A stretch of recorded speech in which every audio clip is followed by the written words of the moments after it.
BBOR, Black Box Online Radio, coming to you from West Virginia at heart and from around the globe. And hello, everybody. Today is Friday, another Cooper Friday. Welcome to the show. How's everybody doing?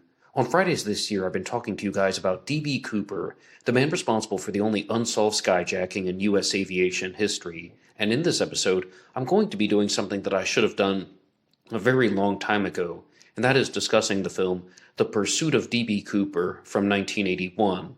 And you guys know the drill. You can hit the like button if you want, subscribe if you haven't, and drop a comment down below if you have something to say about D.B. Cooper. For larger things, you can send them to me at blackboxonlineradio@aol.com. And I am your host, Box Ned. On November 24th of 1971, a man using the name Dan Cooper boarded a plane going from Portland to Seattle. He held the plane ransom using a bomb, or what appeared to have been a bomb, and demanded $200,000 and 4 parachutes. After obtaining those in Seattle, the plane took off again heading toward Reno, Nevada, and he parachuted out into the night, never to be seen or heard from again, to everybody's satisfaction. Of course, many people have claimed to have identified D.B. Cooper. And the film The Pursuit of D.B. Cooper from 1981 stars Treat Williams as D.B. Cooper and Robert Duvall as someone whom I thought was going to be a type of FBI agent or detective, but instead he was actually playing an insurance claims adjuster who was trying to track down D.B. Cooper because of the $200,000 that D.B. Cooper obtained. And yes, this is going to be a film discussion that is going to contain spoilers, but a lot of you guys already know the basics of the D.B. Cooper heist, and I think the only way this one would make sense is if I do share some information from the film. I don't ever like to give spoilers away, but I don't think it would depreciate the story at all. I think even if you heard this type of discussion, you would still want to see the movie if you haven't seen it yet. And if you haven't watched The Pursuit of D.B. Cooper yet, that's fine. You can keep listening. I always want these discussions to be made available to everyone. Now, Robert Duvall plays this insurance claims adjuster who's tracking down D.B. Cooper, and he is a man who needs no introduction. Treat Williams, who played D.B. Cooper, is someone whom I first learned about because of a TV show called Everwood, which was on the WB network, I believe, before it switched to CW. It was around the time of that switch, and he also was featured in the Substitute movies. Their portrayal of D.B. Cooper was actually rather interesting because there were lots of elements from the real-life D.B. Cooper story, and there were also a lot of fictitious elements and creative liberties that they took. Now, this film begins immediately with the jump, and I thought that was really interesting because they aren't showing this D.B. Cooper character on the plane wearing his suit and tie, sipping his bourbon and soda and smoking cigarettes. Instead, it begins with the jump. And I thought the jump would have come much later on. But interestingly, they chose to feature the jump during the daytime as opposed to at night, because D.B. Cooper would have jumped out at night into the clouds, into rainy weather, actually. But this was done during a sunny day in the daytime. And I think that there's a twofold reason for this. Number one, that it was probably just easier to film the jump during a daytime scene. But also, I mean, as we've said before on Cooper Friday, I have to quote Staff Sergeant Mike Davis, who said it the best, that primarily the people who jump at night are in the military as opposed to actors and a film crew. I'm sure they could have had somebody pull it off a nighttime jump if they truly searched for it, but I just think that was done mostly out of convenience. Everything would have just been easier to film the jump during the daytime. But this is a movie that was discussed on the D.B. Cooper Sleuth channel, which is run by Ryan Burns, and he pointed out that this is one of the rare times when you can see somebody walking down a back-aft staircase out of a plane, and you can also see how it affects the movements of the plane and how it would have created a pressure bump when someone would have been exiting the plane. So that almost discounts all of the theories where people are saying that D.B. Cooper didn't actually jump, he was hiding in a secret compartment on the plane, or that if he did jump, it was not over Washington State or Oregon, that it was much farther south, let's say over Reno, Nevada, and we've talked about those theories also on Cooper Friday. And I think, though, that this film really explored the possibilities of what D.B. Cooper could have done when he landed. Now, their immediate response was, Cooper jumps out of the plane, and he has the money secured directly to his body, directly to an apparatus connected to him He didn't do the thing where he would have been holding on to the money with his hands the way that Dan Greider, the YouTuber who runs the channel Probable Cause, would have thought. He also didn't do something that was discussed in the book Into the Blast by Skip Porteous and Robert Blevins, where the money would have been hanging loosely below him. Instead, this fictionalized version of D.B. Cooper had the money secured directly to his body, and then he lands in somewhat of a rather flawless way. And the way that he's able to avoid the authorities is he had a vehicle stationed by. And this vehicle was specifically a Jeep designed for off-road travel. So there was even a discussion that I was having with someone about some comments that were made from the FBI agent Larry Carr when he was saying that there is no possible way that Cooper could have known exactly where he was when he was making the jump. And I mean, I just think that is so strong of a statement. That is so bold of a statement that it's most likely just not going to work out in the favor of somebody like Larry Carr, because there are numerous ways that Cooper could have known where he was when he was making the jump. And even the film just shows it. It doesn't seem like a complicated process, and they didn't provide too many explanations. But Cooper lands, gets into the Jeep, and then he drives to a different location. And he throws some money in the river to throw off the authorities. And this movie was made in 1981, which was roughly a year after the money that was found at Tina Bar in Washington State. So it's almost as if the money was intentionally planted by D.B. Cooper, not buried in the sand. This movie had him throwing it directly in the river, but he's using a vehicle to go in a different direction, and then he's the one who put a false clue or some type of red herring. So I think that that's really interesting because it shows that they've done a fair amount of research into the D.B. Cooper case, and they would have known that the $5,800 that was found in 1980 was actually in an upstream location where it shouldn't have been able to travel from the expected drop zone. So I just think that they put in a lot of thought, and I think though the overall objective of a film like this was to be entertaining, and of course they're probably going to try and make money, but a lot of thought was put into this. Next, they had their version of D.B. Cooper, played by Treat Williams, as someone who seemed like I thought it was going to be a pure sociopath. He's shooting a gun at people who were just actually doing some skinny dipping, for lack of a better term, and he's creating these false stories to throw them off. And the big takeaway from that is they were proposing that D.B. Cooper did indeed carry a firearm on the plane. So D.B. Cooper has the money secured to him, but he also had his mystery bag, which we don't necessarily know the contents of the mystery bag, but they were proposing that D.B. Cooper had a rifle that could have been folded, the stock could have been folded down, and it could have been assembled extremely quickly, and he would have used that as a type of defense mechanism. Now, some of the psychological aspects of the D.B. Cooper case were really played out in this movie, The Pursuit of D.B. Cooper from 1981. On the one hand, I think that this is something that really falls in line with the observations that were made by Dr. David G. Hubbard, which I've been discussing on Cooper Friday, and I'm going to be discussing a lot more this year on Black Box Online Radio. But when they were talking about how this profile that was created for D.B. Cooper, he was a Vietnam veteran, he was someone who was a pilot in Vietnam, he was someone who was an underperformer, he did this for the money, he did this also partially for the thrill, but mostly for the money.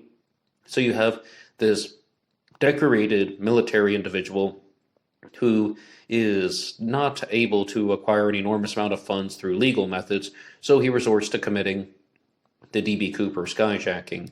That stuff is in line with David G. Hubbard's psychological profile. He's the author of The Skyjacker. The things that were a little bit different or a little bit surprising were that their version of D.B. Cooper, whose name was actually Jim Mead in the film, that's the name of the character. D.B. Cooper was obviously an alias, and they stood by that. They stood by the fact that he was using an alias on the plane, and sometimes they're calling him Jim Mead, sometimes they're calling him D.B. Cooper. But then he meets up with his wife, and she's asking him about the money, and she says, "Did you rob a liquor store? Did you rob a bank?"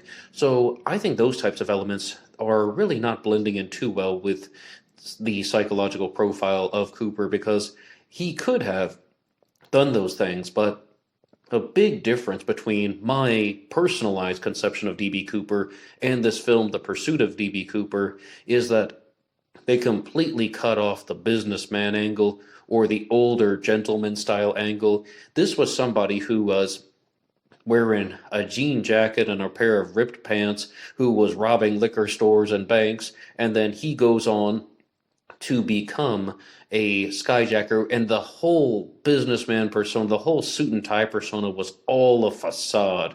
It was all about being creating this type of element in a deceptive way. And there were reasons for this that were laid out, because their fictitious character named Jim Meade, who was the D.B. Cooper individual in the story, was trained by his father in certain types of covert military operations, or at the very least, he was advised as opposed to being trained. So he knew how to put on the facade. But I completely accept that it's possible that D.B. Cooper was a bank robber, only because I don't know something like that. Which element of the Cooper story, though, do you think is more likely? Which possibility do you think is more likely? That D.B. Cooper is this type of liquor store robber, bank robber individual who is somewhat working class and just down on his luck and trying to accumulate money? Or do you think that D.B. Cooper is like some of the other suspects out there, who was indeed a suit and tie businessman type individual? And some of those suspects that I've just discussed before on Cooper Friday are Milton Vordahl, absolutely a scientist, not a businessman, but a scientist and metallurgist from working with Boeing and Remcrew Titanium. Also, you have people like E. Howard Hunt, who was more or less, let's just say, an individual who worked for the Nixon administration, for lack of a better term. But these guys aren't just the rough and tough type of, well, underperformer in life that have been created. Instead, they were people who may have done this for the thrill of it. They may have done this for a secret ulterior motive. They may have done this for a very specific motive, especially when you look at a suspect like Joe Lackich, who was an engineer, who may have done this purely for revenge. So there are so many possibilities, but which one do you side with? Do you think that D.B. Cooper actually was a suit and tie businessman or a scientist or an executive type? Or do you think that D.B. Cooper used the suit and tie purely to act out a fantasy, or purely to be deceptive? Let's focus on the deceptive issue. Oh, they're going to think I'm someone completely different. It's a disguise. Which one do you agree with? And I said this movie went against my personal conception, because I think that it's just so hard to shake the fact that D.B. Cooper was someone who just had no element of the older businessman persona that was true. I mean, to think that he is just some type of guy who is actually a lot younger in the movie than I would have expected D.B. Cooper to have been. They had a late 20s, early 30s type of D.B. Cooper who, again, is some type of liquor store robber who came back from Vietnam, didn't have a lot of prospects, so he committed the skyjacking. Now, I mean, it's just so hard for me to accept that, and I could only expect that this 1981 film was inspired by the story of Robert Rackstraw, who was a D.B. Cooper suspect that was mentioned even in the 1970s. Say, for example, when they did the TV show In Search Of with Leonard Nimoy, and they were talking about Robert Rackstraw as a D.B. Cooper suspect, but he fit that persona more, where he is somebody who was, again, a decorated military veteran. Well, he's a military veteran, and he is also someone who was a criminal. He had multiple types of problems with the law throughout his lifetime, but he always denied being D.B. Cooper. But the real reason why I bring up Rackstraw isn't because of those things, it's because of the age, where you have somebody who would have been 28 years old, very young D.B. Cooper suspect. How about Richard Floyd McCoy, another former military individual, Green Beret, who was also someone who went on to commit his own skyjacking, and he had financial troubles. So Richard McCoy was like 29 years old when the D.B. Cooper skyjacking took place. So I think that these filmmakers were definitely trying to look at that possibility, where you would have somebody who was younger and a rebel, but multiple times in the movie, The Pursuit of D.B. Cooper, they said the word outlaw. This guy was referred to as an outlaw. And I can only expect that that was a type of motivation for an individual named Tom Colbert, to write his D.B. Cooper book and call it The Last Master Outlaw, which is about the suspect Robert Rackstraw, whom I was just discussing, the last master outlaw. Now, some of the other proponents and propositions and theories that they put forward in this movie were that, number one, D.B. Cooper skyjacked the plane with a bomb, and you didn't really get to see a lot of the interactions that he would have had with the flight attendants, but he would have been using an absolute dud, that it was just put together with wires and silly putty, for lack of a better term. I think they said wire, silly putty, and road flares. They believed that the bomb was a dud.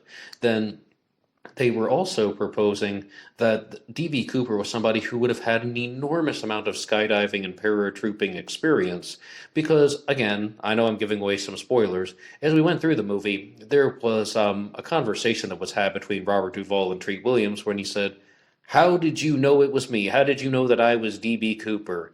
And he said, "There are only 4 men in the world who could have made that jump. 2 of them are dead, and the other 2 are right here."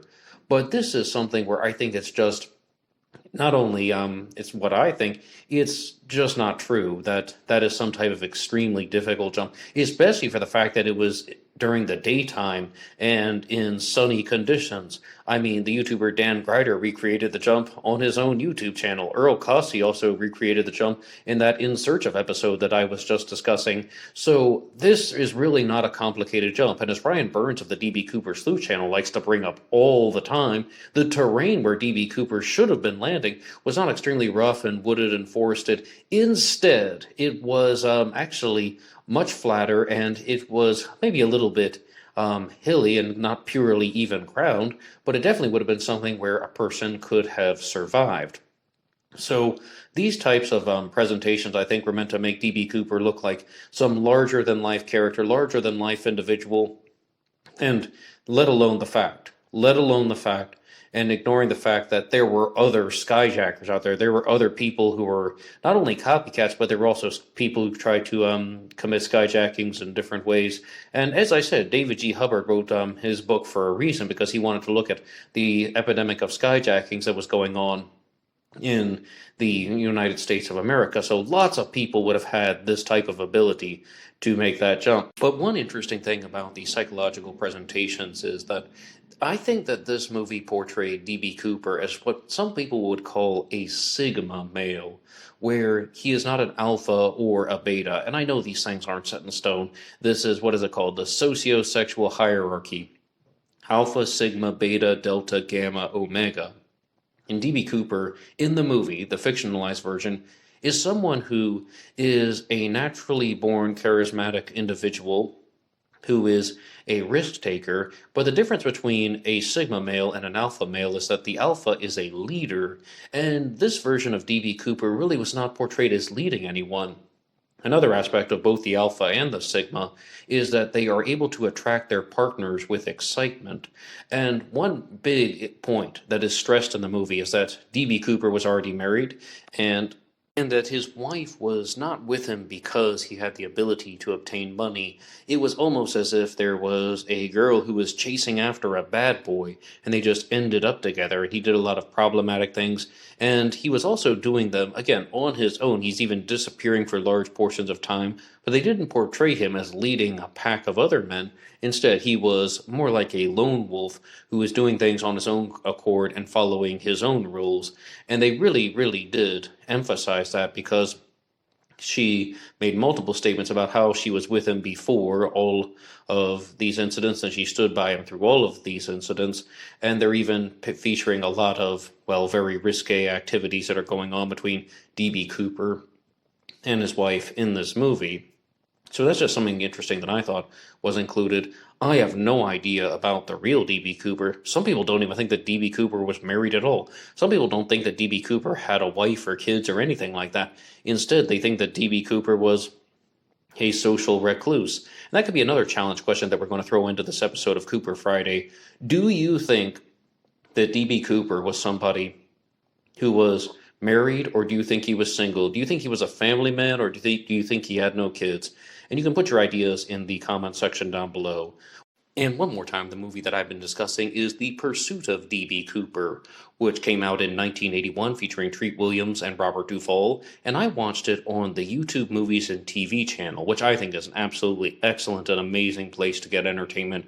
I use it all the time in the past because I had all of these streaming services that you had to pay for. Like we're talking Netflix and Hulu and Paramount Plus and countless other ones. Yet I found that YouTube was really where I went to watch not like user generated content, but also movies and TV shows, and the selection on the YouTube Movies channel was actually pretty good. The stuff that I actually wanted ended up there. But also there are a couple other channels that have the movie The Pursuit of D.B. Cooper, which you can use to watch this film for free. And please share anything you want in the comment section down below. If there's another fictionalized version of D.B. Cooper that you are curious about, that you would like discussed here on Cooper Friday, you can share that with me too. And you can also download this program for free on Spotify and Apple Podcasts under the names Black Box True Crime or Black Box Podcast. And you guys know where to write the show, blackboxonlineradio at AOL.com. And you can also get me on Facebook. My name is Ned DeHaan on Facebook, but I also have a Black Box Online Radio Facebook page, which I'm hoping to use more. And there is always BlackBoxNed88 on Instagram. And I will see you on Monday talking about the Zodiac Killer. Until next time.